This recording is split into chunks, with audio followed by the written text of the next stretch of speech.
Buenos días. En este seminario sobre infecciones crónicas del aparato digestivo vamos a ampliar algunos conceptos ya abordados en parte en la clase teórica sobre parasitosis del tubo digestivo. Los objetivos de este seminario son, en primer lugar, reconocer a los principales agentes etiológicos que producen infecciones intestinales crónicas. Luego, establecer los factores predisponentes para el desarrollo de persistencia de estas infecciones. En tercer lugar, conocer la metodología habitual y especial adecuada para el diagnóstico de certeza de las enteroparasitosis. Y por último, reconocer las medidas profilácticas adecuadas. Muchos de estos temas que ya tratamos en el teórico correspondiente van a ser ampliadas en algunos aspectos. Una de las características de las infecciones intestinales crónicas es que no se autolimitan. Esto significa que sin la intervención de tratamiento médico, las mismas se mantienen como persistentes. El establecimiento de las infecciones crónicas depende de un delicado balance entre las características de los parásitos y de los hospederos y de las potencialidades de uno y otro. Desde el punto de vista del parásito, es necesario tener en cuenta que tanto la vía de infección como el inóculo juegan un papel relevante en el establecimiento de la infección crónica. Esto es así porque, dependiendo del inóculo, van a requerirse no una, sino varias reinfecciones para generar una infección efectiva. Además de esto, tanto el tropismo como la virulencia juegan un papel esencial, en el sentido de que no es lo mismo tener que el parásito tenga localización a nivel del intestino delgado o que el parásito tenga localización en el colon. Lo mismo pasa en el caso de las infecciones bacterianas crónicas. Y desde el punto de vista de la virulencia, particularmente porque distintas poblaciones parasitarias pueden tener distintas características en su acervo antigénico o en su acervo de factores de virulencia que contribuyan a una mayor capacidad de hacer daño en el hospedero. Por otra parte, desde el punto de vista del hospedero, no hay que considerar la población como una condición en abstracto, sino como una instancia en la que el individuo está expuesto en mayor o menor medida a diversas condiciones socioambientales en las cuales se expone en mayor o menor medida justamente a la infección parasitaria. Dichas poblaciones tienen una determinada distribución de individuos en edades, en sexos en cuanto a su proporción, estado nutricional y condiciones fisiológicas que pueden o no depender de condiciones inherentes vinculadas con aspectos fisiopatológicos independientes de la enfermedad parasitaria y que de alguna manera contribuirán al agravamiento de la enfermedad. En este sentido, por ejemplo, alteraciones de la respuesta inmune pueden contribuir al establecimiento aún más significativo de una infección crónica, particularmente en este caso por los protozoarios.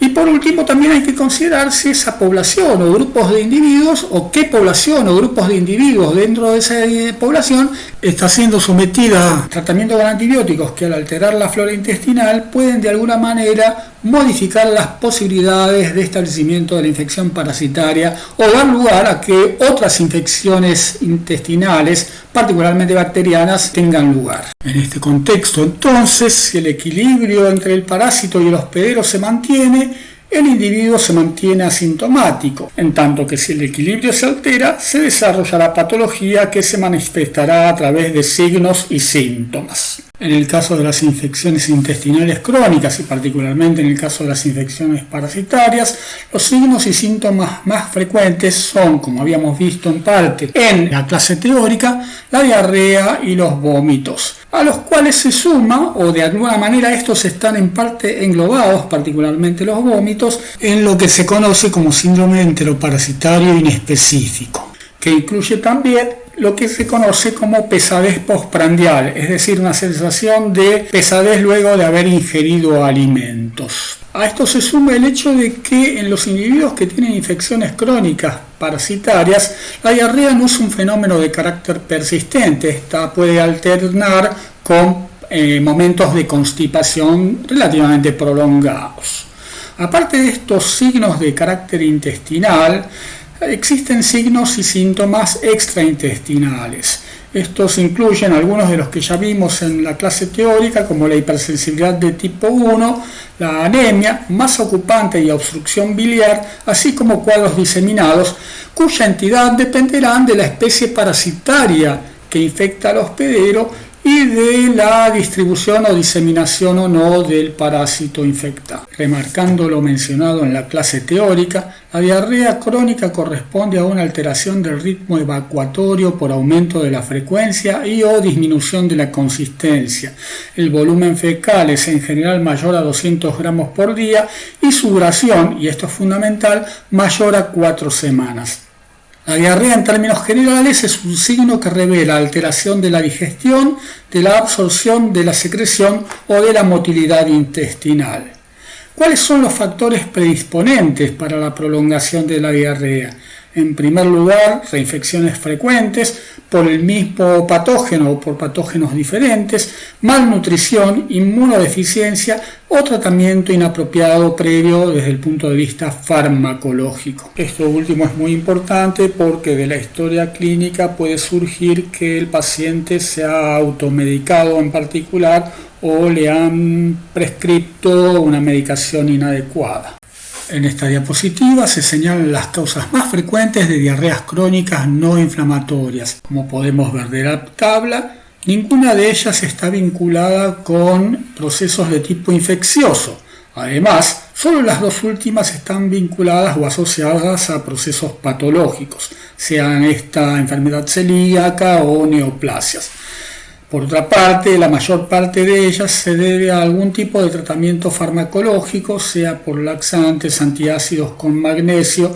antagonistas de receptores H2 y eventualmente por el consumo de productos conteniendo lactosa y sorbitol, en particular en el caso del primero como consecuencia de la intolerancia a la lactosa. Por otra parte, las diarreas crónicas no inflamatorias de origen infeccioso están fundamentalmente ligadas a patógenos que afectan el intestino delgado, por ejemplo, Giardia intestinalis y luego distintas especies de coccidios intestinales. En el primer caso, el grupo predominantemente afectado es la población pediátrica, en tanto que en el segundo, la población fundamentalmente afectada es la de pacientes con compromiso inmunológico y particularmente pacientes con síndrome de inmunodeficiencia adquirida. Por último, entre los helmintos, Hymenopilus nana es un parásito que puede causar diarrea no inflamatoria, pero su prevalencia en la población, tanto pediátrica como de adultos, es mucho menor que la de Giardia intestinalis.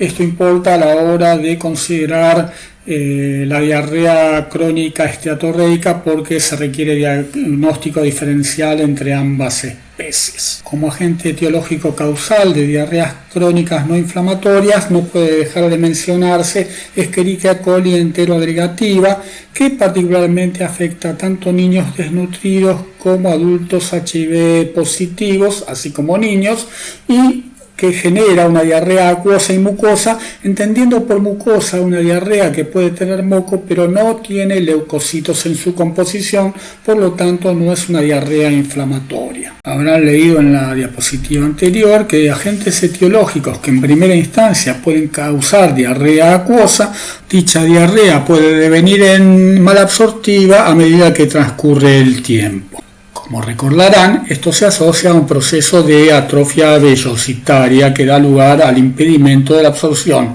de lípidos complejos y de disacáridos. Los principales agentes etiológicos parasitarios vinculados con el desarrollo de este tipo de diarrea crónica son Giardia intestinalis, en primer lugar, e Hymenopilus nana. Dado que existen etiologías no infecciosas que pueden causar el mismo tipo de diarrea, es necesario realizar el diagnóstico diferencial. Este diagnóstico diferencial está señalado en el último renglón del cuadro de la diapositiva. De igual modo a lo que ocurre en el caso de las diarreas crónicas acuosas, en el caso de las diarreas crónicas inflamatorias existen causas tanto infecciosas como no infecciosas. En el caso de estas últimas,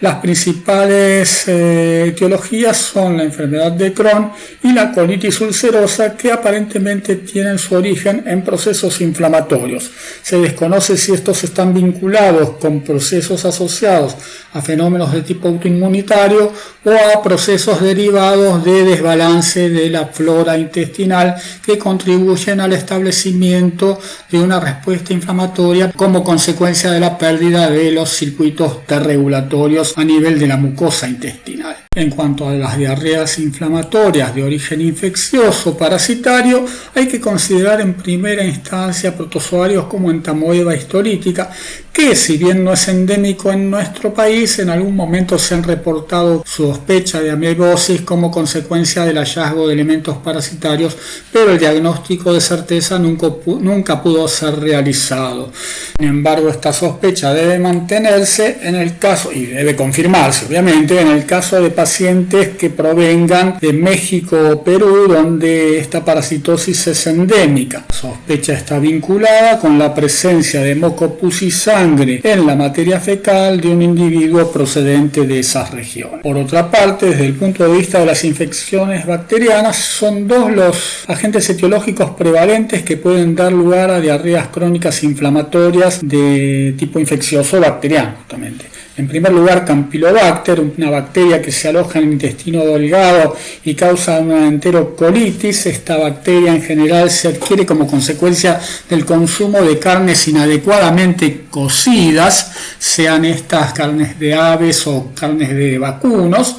Y hay varias especies, en particular Campylobacter jejuni, que es la principal, y Campylobacter coli, que pueden causar el mismo tipo de signos y síntomas. Por otro lado, Clostridium difficile, que es un comensal intestinal que ve incrementada su población a nivel del colon, particularmente como consecuencia del tratamiento prolongado con antibióticos.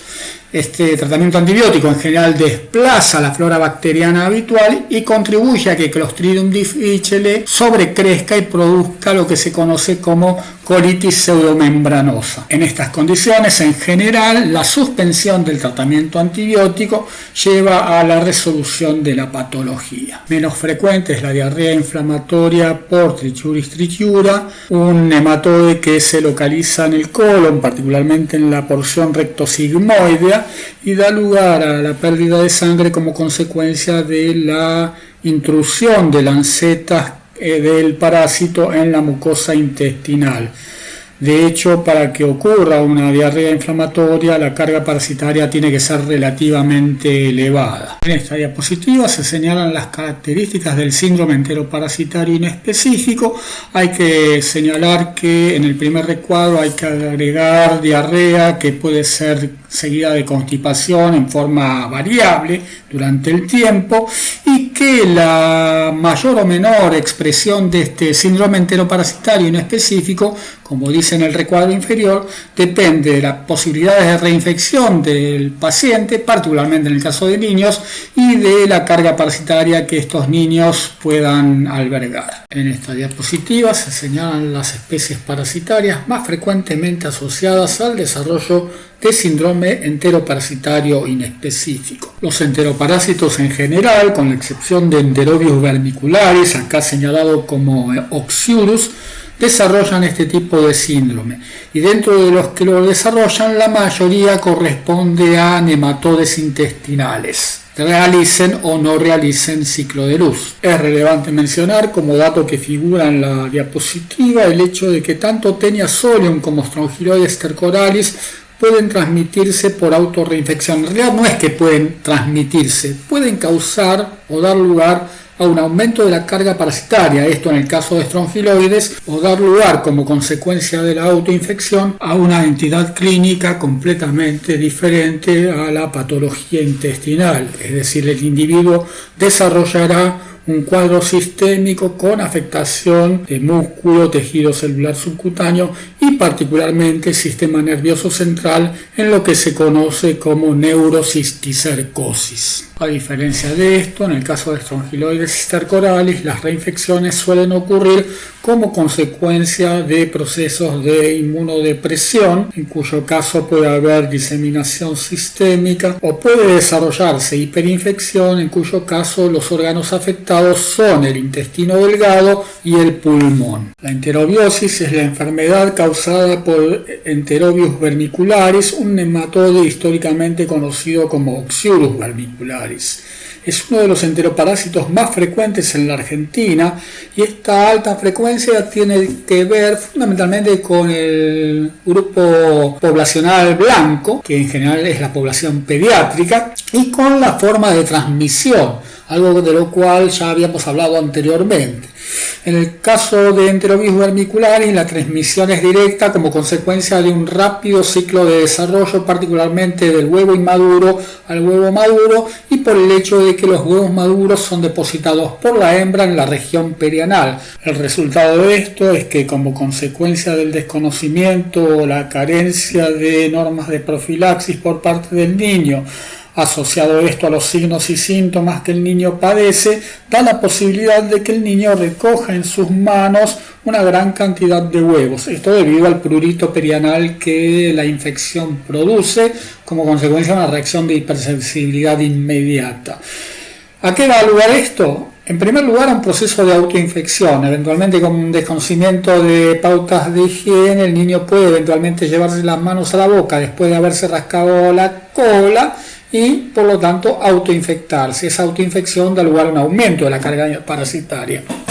La transmisión de carácter horizontal ocurre cuando el niño eventualmente toma contacto con distintos objetos que pasarán de mano en mano, llevando consigo la carga ambiental de parásitos y pudiendo infectar al hermanito menor, al hermanito mayor, incluso a los padres, etcétera, etcétera, dependiendo del contexto socioeconómico y ambiental. Como ocurre con muchas infecciones, pueden acontecer fenómenos de localización ectópica que den lugar, por ejemplo, en el caso de la enterobiosis, a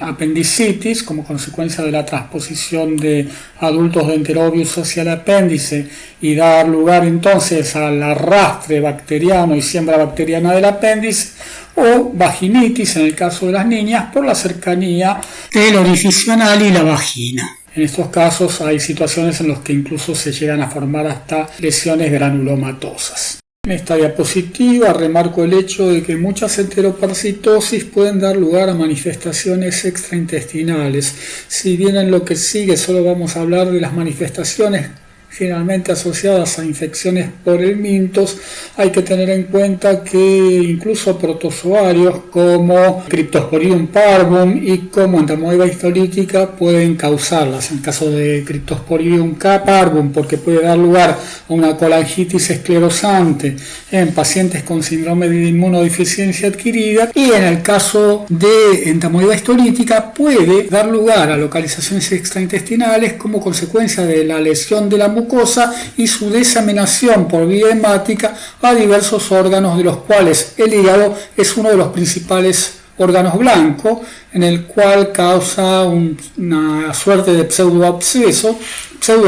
porque no hay neutrófilos, sino que lo que produce es una necrosis colicoativa del parénquima hepático. En lo que atañe a los helmintos, en general, las manifestaciones extraintestinales están dadas por la migración sistémica de larvas, sea en el ciclo natural como consecuencia del ciclo de luz, en el caso de los nematoides que finalizan localizándose en el intestino delgado, o como consecuencia de migraciones ectópicas a causa de la elevada carga parasitaria. Tal es el caso de Ascarilumbricoides, de Enterobius propiamente dicho, etc. Para refrescar el concepto de ciclo de luz, en esta diapositiva se señalan las especies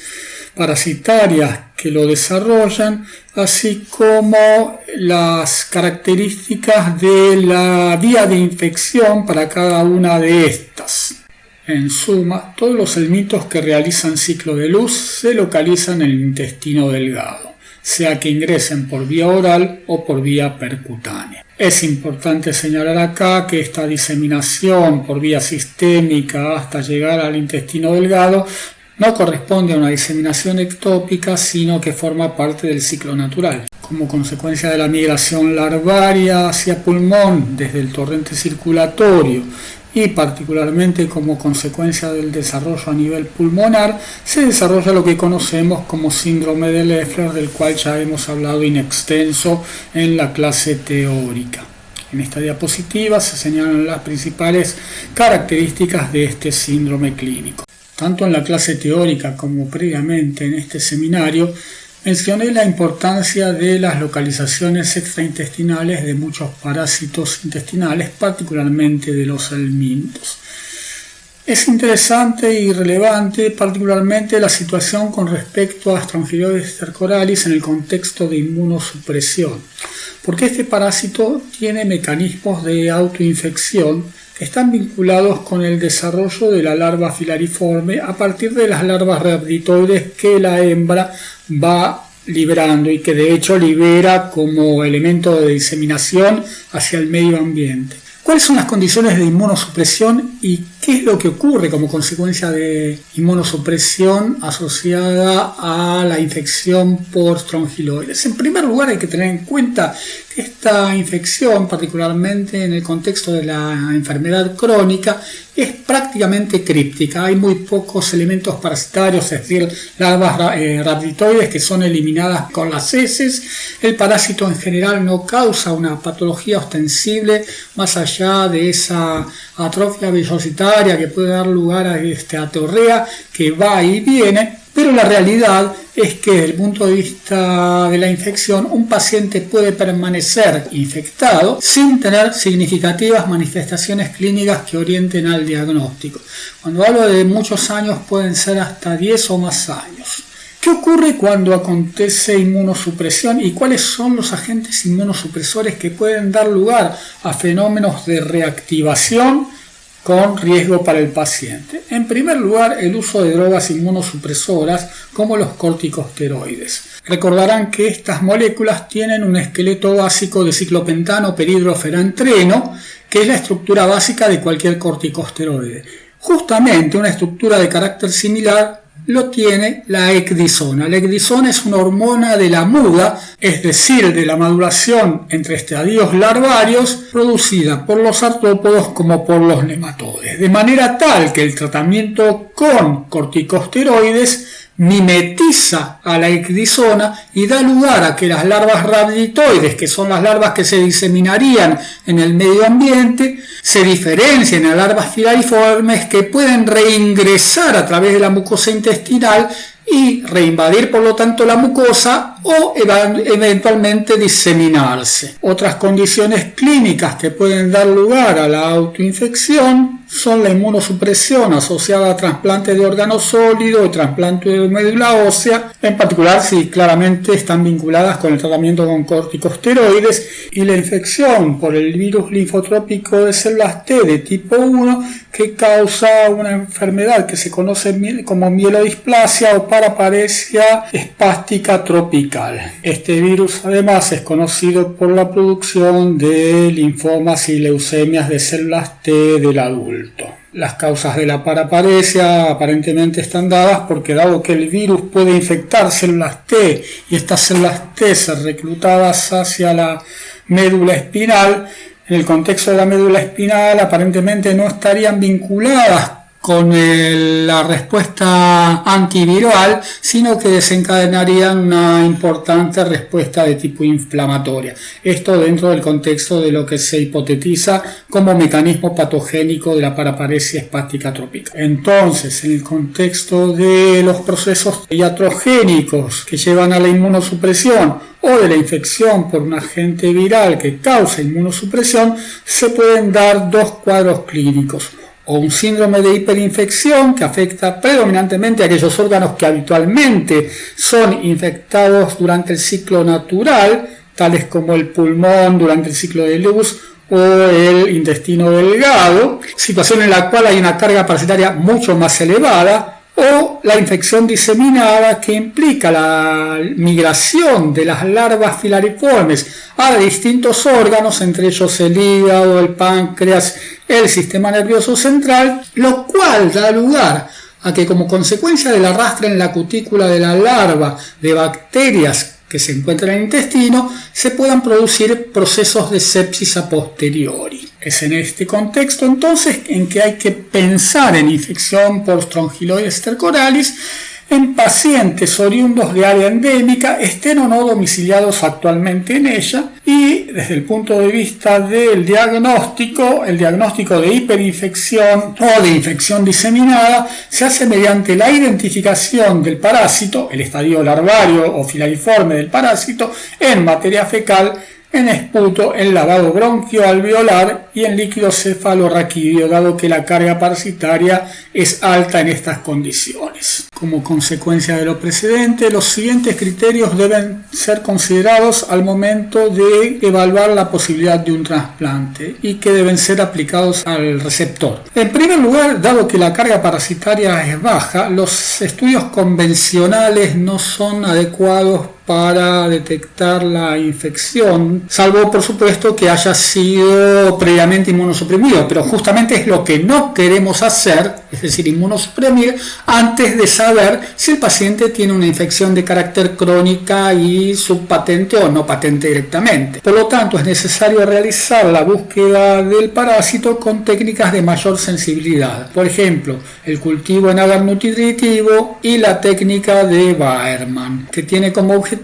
concentrar la presencia de larvas en materia fecal. Dado que en los pacientes con infección crónica de larga data la eosinofilia puede estar ausente o ser mínima, es importante contar con el antecedente de área endémica y, si se comprueba la infección, realizar el tratamiento antiparasitario previo al trasplante. Luego del tratamiento antiparasitario será necesario realizar nuevamente el diagnóstico parasitológico para confirmar la negativización en las muestras de materia fecal. En la clase teórica mencioné el caso de dos parásitos, las uncinarias y Trichuris trichiura, que merced a distintos mecanismos exfoliatrices sustraen sangre del individuo infectado a partir de la lesión de la mucosa intestinal. Remarco acá nuevamente el hecho de que esta sustracción de sangre lleva a un retardo en el desarrollo pondoestatural y cognitivo del niño, sin que necesariamente el desarrollo cognitivo tenga que ver con la presencia del parásito en sí, sino que tiene que ver en general con la pérdida de días de escolaridad por debilitamiento y más raramente por un efecto del parásito directo sobre el sistema nervioso central, aunque la pérdida de proteínas podría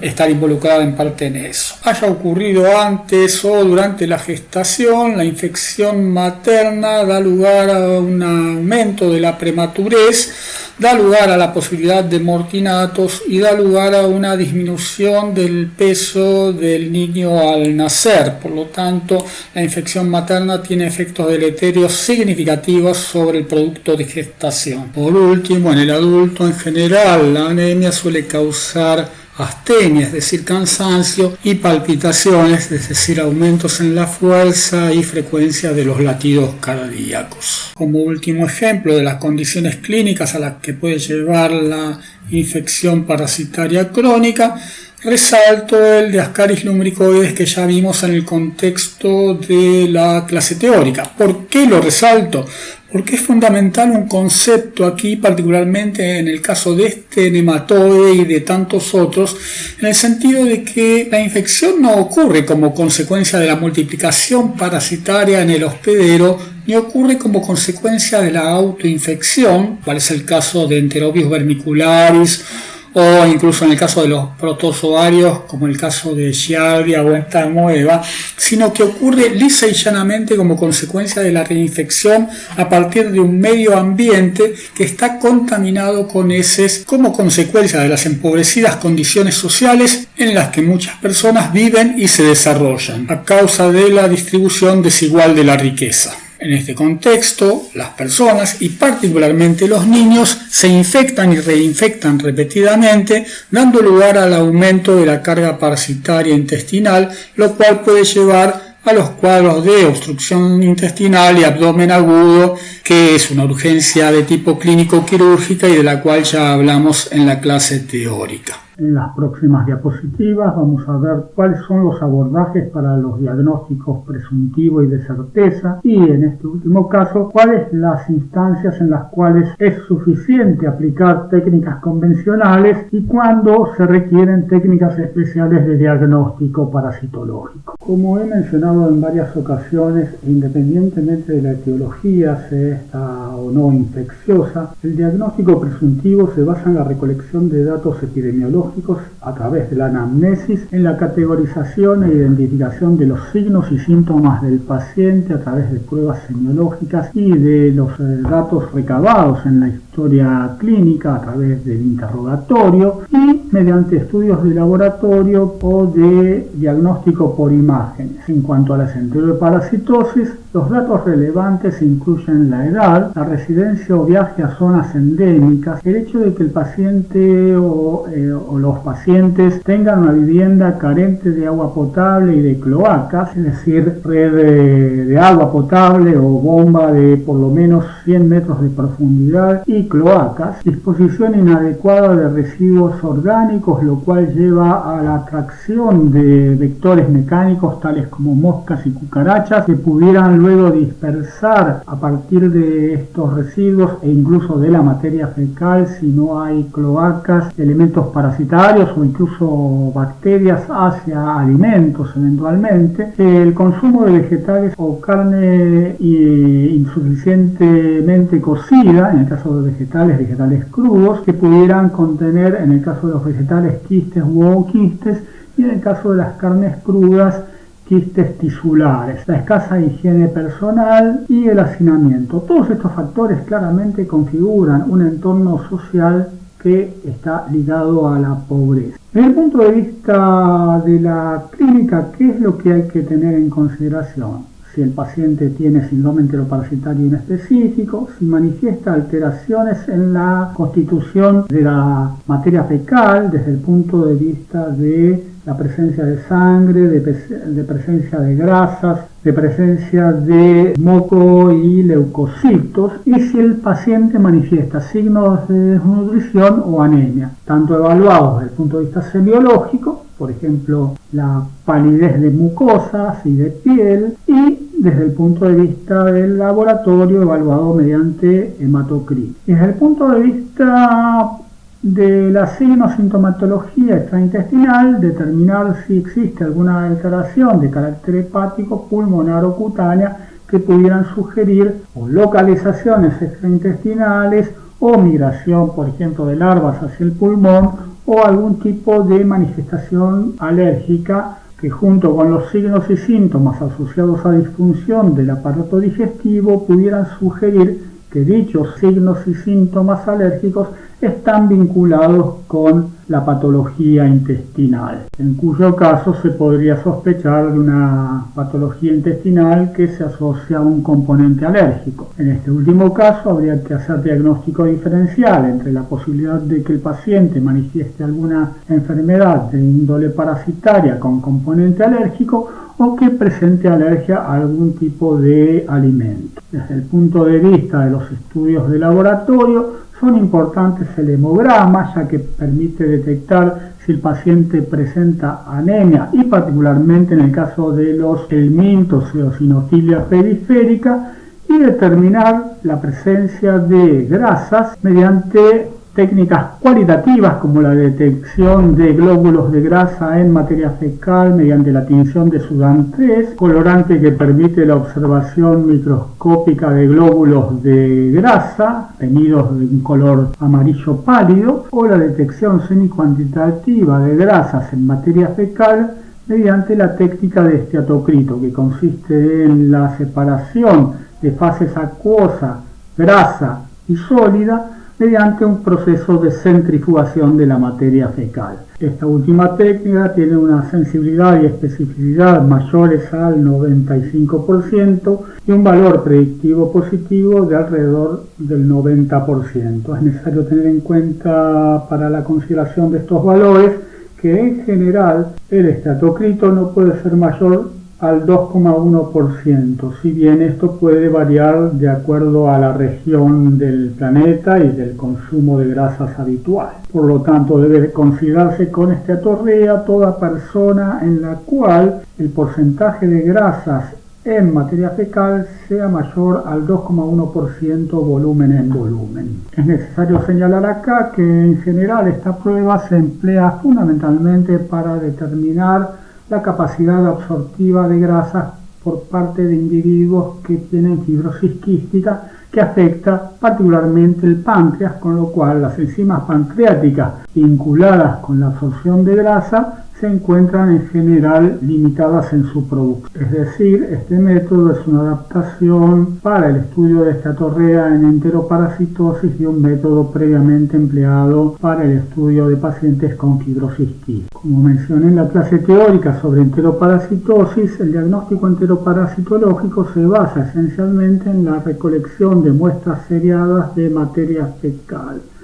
La consistencia de la materia fecal puede dar lugar a la mayor o menor representación de quistes y trofozoitos en la misma. En la imagen de la derecha se muestra que a medida que las heces se hacen más acuosas, la representación de trofozoitos en la misma se hace mayor cuantitativamente que la presencia de quistes. En esta diapositiva se reiteran algunos conceptos que ya fueron descritos in extenso en la clase teórica sobre enteroparasitosis, en lo que se refiere a la preparación del paciente y a la toma de muestra de materia fecal. Es necesario señalar acá que el examen coproparasitológico seriado en la actualidad se entiende no solamente como la toma de muestra de materia fecal, tanto fijada como la última en fresco, tal como decía yo en clase teórica, sino que también incluye la toma de muestra para realizar la investigación de enterovirus vermiculares, que no es esencialmente una muestra de materia fecal,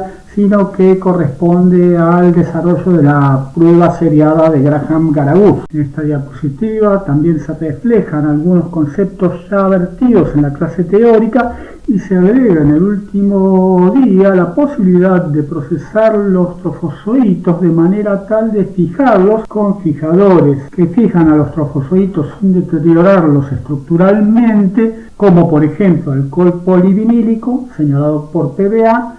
una solución de acetato de sodio, ácido acético y formol, o una solución de fenol, alcohol y formol, abreviados como SAF y PAF respectivamente, y dan la posibilidad de teñirlos ulteriormente.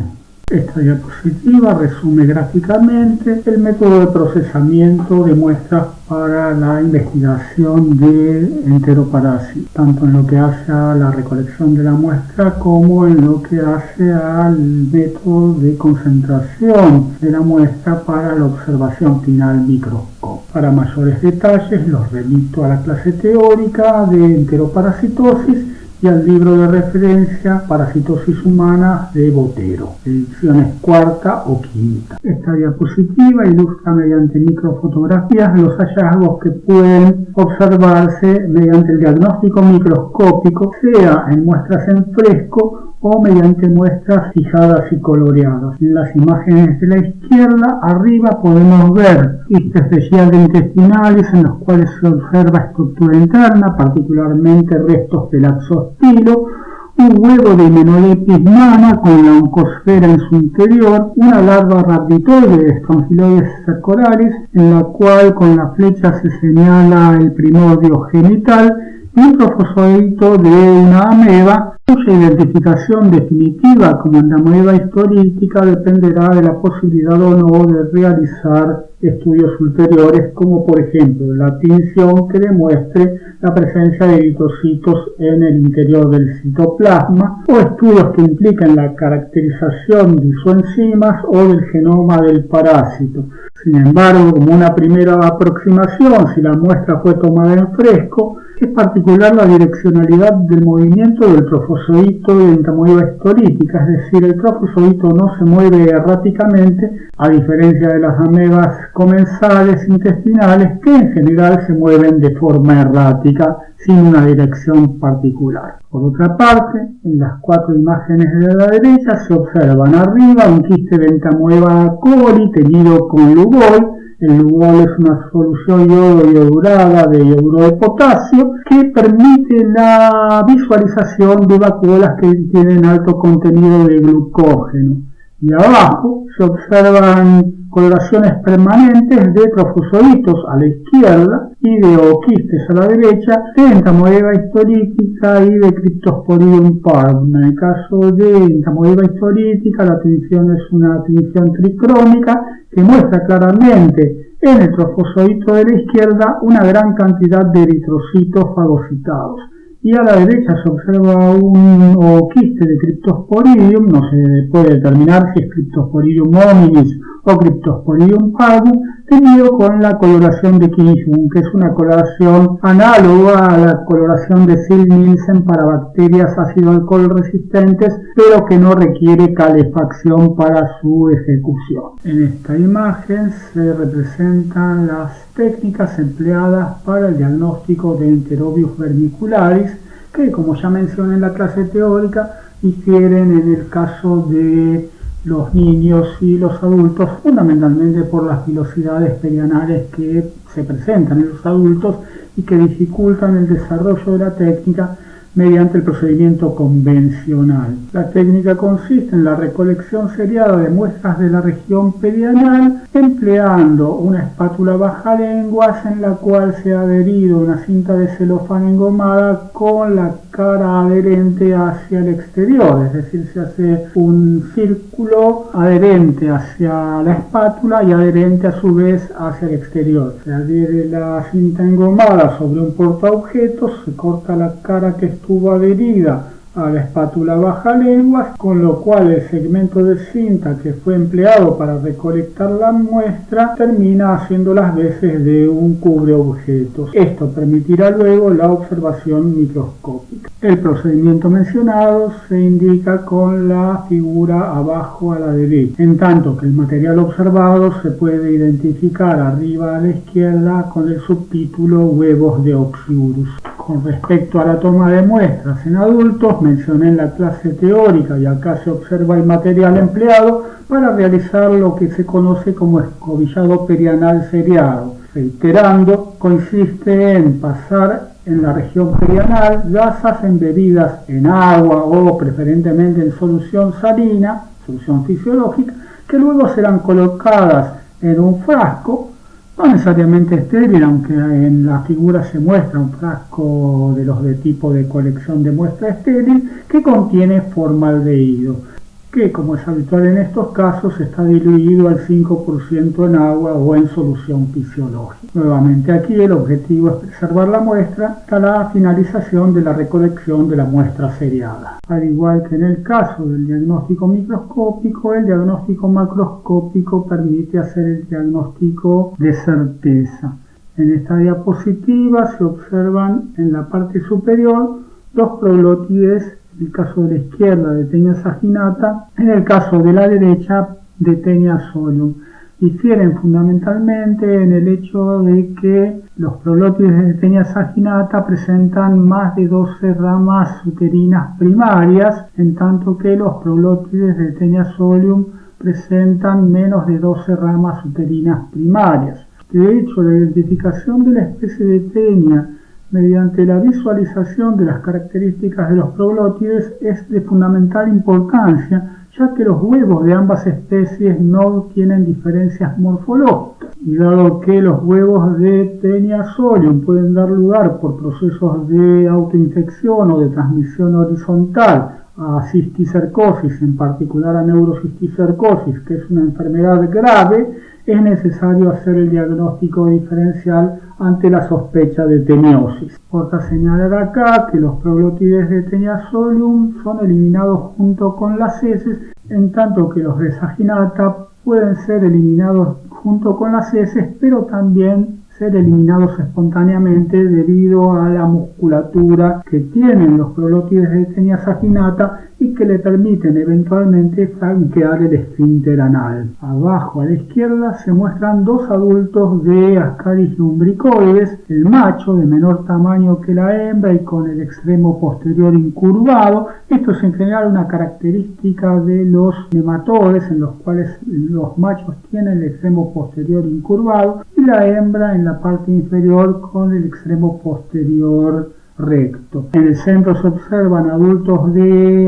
Enterobius vermicularis que presentan un aspecto blanquecino y son de mucho menor tamaño, en general 1 centímetro, centímetro y medio, dependiendo de si son machos o hembras. En general los machos son de menor tamaño. Y a la derecha se observan 2 adultos de Trichuris trichura en los que el macho es el que tiene el extremo posterior significativamente enrollado. Todos estos elementos parasitarios macroscópicos pueden eventualmente aparecer junto con las deposiciones de materia fecal y ser el paciente el que es alertado en consecuencia y concurre a la visita médica para informar de tal hallazgo, llevando eventualmente el material al consultorio en un frasco conteniendo lo primero que encuentra a mano, que es agua y que por lo tanto no permite la adecuada conservación del espécimen, pero que en general constituye suficiente evidencia como para que el médico solicite un examen coproparasitológico seriado. Y esto es particularmente importante porque, como ya vimos en la clase teórica,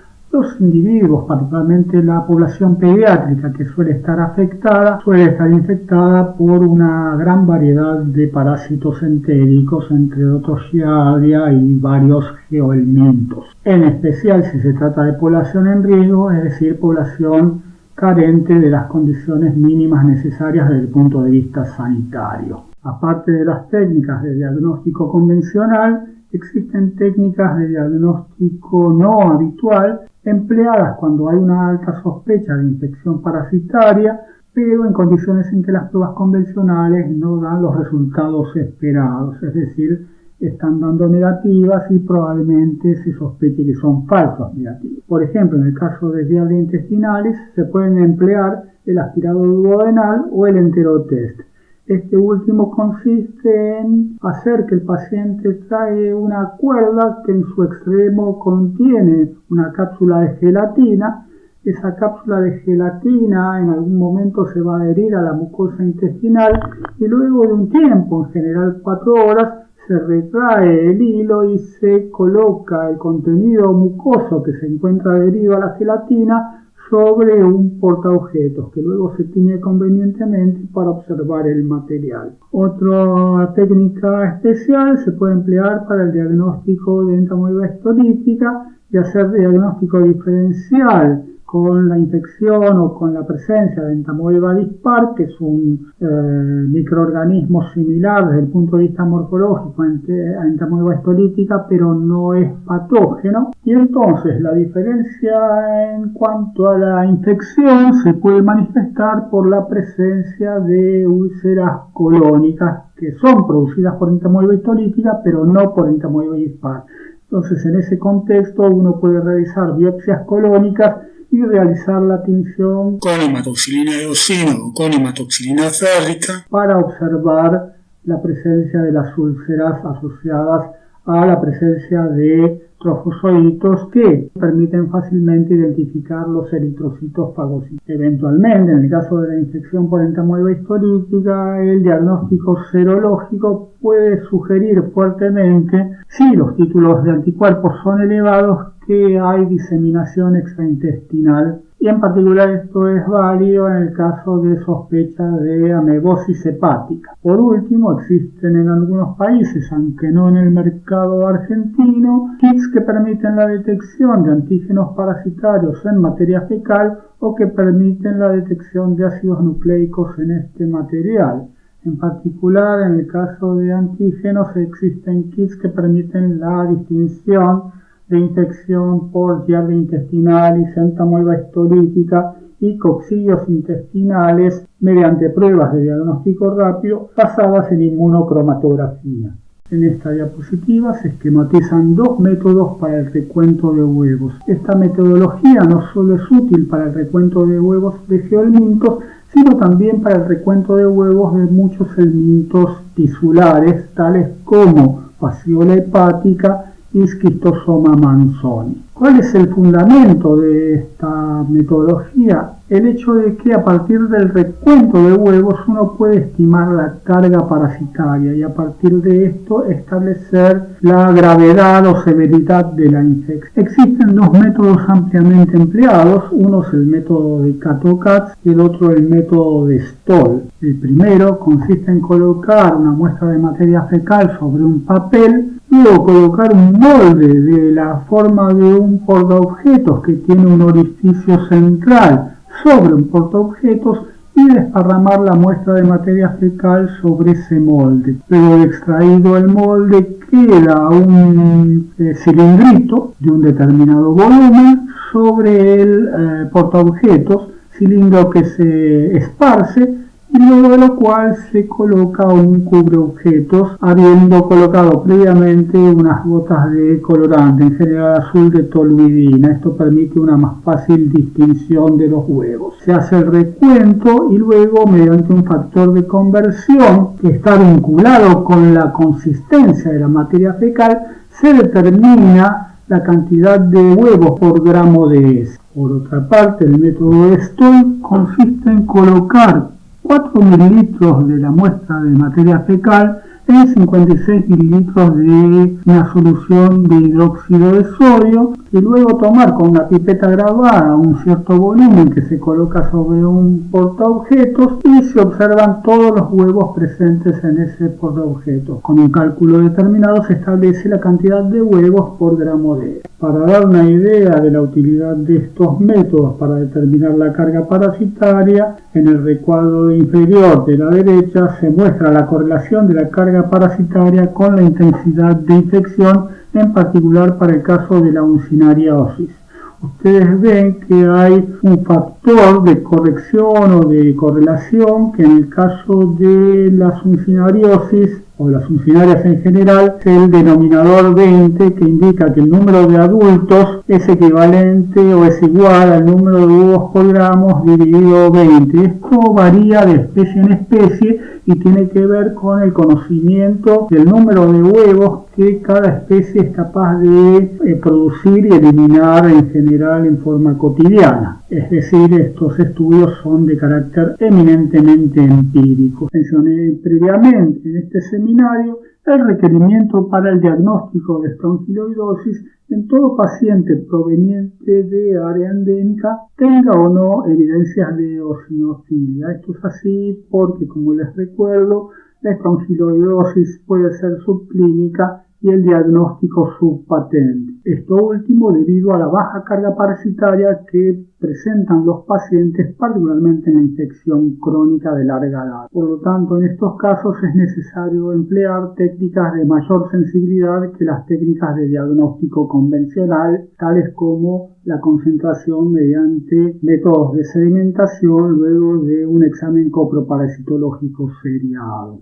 Este aumento de sensibilidad se logra mediante dos técnicas. Una es la técnica de Baerman y la otra el cultivo en agar nutritivo o una combinación de ambas. La técnica de Baerman consiste en colocar la muestra de materia fecal en una gasa suspendida sobre un embudo que posee agua calefaccionada, de tal manera que las larvas migran por termotropismo hacia el agua calefaccionada, es decir, escapan de la gasa y luego son colectadas en un Erlenmeyer o en un vaso de precipitados o en un tubo de centrífuga al abrir una válvula que se encuentra conectada al extremo inferior del embudo. Tras la apertura de la válvula, el material se podrá colectar en un tubo de centrífugas, en un vaso de precipitados o en un Erlenmeyer y luego ser centrifugado para su observación microscópica. El segundo método diagnóstico implica la colocación de una muestra pequeña de materia fecal en agar nutritivo,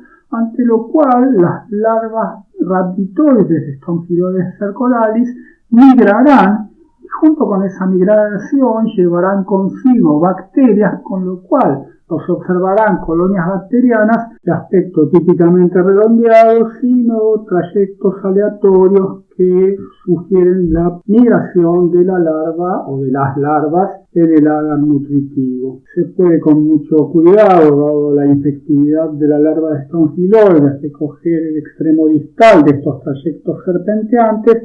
e identificar la presencia de las larvas o incluso de los adultos diferenciados a partir de las larvas en el agar nutritivo bajo microscopio óptico a bajo aumento. Las siguientes diapositivas resumen mediante infografías los abordajes fundamentales para la profilaxis de las enteroparásitos. En primer lugar, en esta diapositiva se observa que claramente hay que evitar el fecalismo a campo abierto, porque esto da lugar a la dispersión de elementos parasitarios, sean estos quistes, huevos o larvas, y esta dispersión de elementos parasitarios en el medio ambiente puede dar lugar tanto a la contaminación de aguas como a la contaminación de hortalizas en huertas cercanas al sitio de defecación. Esto a partir del arrastre que pudiera ocurrir como consecuencia de variaciones en el régimen pluvial. En el segundo y tercer esquemita se muestra que tanto en el caso de la defecación como en el caso de la recolección de residuos orgánicos no fecales, estos deben ser realizados en ámbitos o a través de elementos específicos para tal fin. En esta diapositiva se señala en la infografía superior izquierda la importancia que tiene el adecuado lavado de las manos con agua y jabón, así como en la infografía de la derecha arriba se señala que el cepillado es relevante. Ambos evitan la retención en las manos de elementos parasitarios, sean estos huevos o quistes, que eventualmente podrán ser llevados a la boca, sea en forma directa o a través de la contaminación de alimentos o fomites. Por otra parte, abajo a la izquierda se señala el riesgo que se corre para la infección por Strongyloides y por las uncinarias como consecuencia de caminar descalzo en áreas endémicas. En términos generales, en realidad, no es solo el caminar descalzo, sino el que cualquier parte de la piel expuesta tome contacto con la tierra en la cual pueden existir larvas de uncinarias o larvas de Strongyloides cercoralis. En este sentido también se suma a esto el hecho de evitar el fecalismo a campo abierto, ya que el resultado final de esto, a partir de un individuo infectado con una u otra especie, dará lugar a la diferenciación de larvas pilariformes que podrán infectar por vía percutánea. Por último, en la infografía de abajo a la derecha se señala la prevención respecto a la introducción de la mano en la boca, porque esto puede dar lugar a la autoinfección o a la transmisión horizontal de distintos patógenos que dan lugar a que junto con las heces se eliminen elementos inmediatamente infectantes tales como Giardia intestinalis, Entamoeba histolytica, Enterobius vermicularis y tantos otros. Esta diapositiva ilustra mediante 3 infografías la importancia que tienen, por un lado, el hervido del agua, ya que el tratamiento con hipoclorito de sodio o lavandina en concentraciones que no son tóxicas para el uso humano no mata a los quistes, ni mata a las larvas, ni mata a los huevos de los enteroparásitos. La importancia que tiene el adecuado lavado de frutas y verduras, y particularmente, si es posible, el blanqueado de las verduras, cual es la introducción por muy breve tiempo en agua hirviendo para matar los quistes y las larvas y los huevos que estén en contacto, procedimiento que se conoce como blanqueado de verduras y de frutas. Y por último, la infografía abajo señala la importancia de evitar el contacto de vectores mecánicos con alimentos, manteniéndolos en recipientes cerrados adecuadamente con tapa. En esta diapositiva, por último, se señala mediante infografías el requerimiento de segregar la basura y mantenerla adecuadamente cerrada, sea en recipientes adecuados o en bolsas precintadas, para evitar la proliferación de vectores mecánicos, así como el uso de insecticidas apropiados. Para concluir, esta última infografía hace referencia al Programa Nacional de Desparasitación Masiva, Chau Lombriz, que es un programa que tuvo como objetivo disminuir la elevada carga parasitaria en población en riesgo, es decir, en áreas de alto impacto de enteroparasitosis, en población escolarizada o no escolarizada. El problema con este plan es que, como consecuencia de los ajustes en el sistema de salud, el plan no pudo ser llevado hasta su finalización, con lo cual su efectividad no fue la esperada. Por lo tanto, esto muestra claramente la ineludible responsabilidad del Estado en el mantenimiento de las condiciones de salud y particularmente en situaciones en las que las enfermedades son claramente prevenibles, como es el caso de las enteroparasitosis. Esta última diapositiva es a modo de resumen y conclusiones, y quiero resaltar nuevamente la línea que hace referencia a las condiciones de saneamiento ambiental e higiene individual, ya que medidas de orden general que son responsabilidad del Estado, como la construcción de cloacas y redes de agua potable, y medidas de orden individual que tienen que ver con la capacidad de educación de la población y en particular la capacidad del Estado, la responsabilidad del Estado para educar a la población, son las que van a dar lugar a que enfermedades epidemiológicamente prevenibles realmente puedan serlo. Gracias por todo, que tengan ustedes buenos días.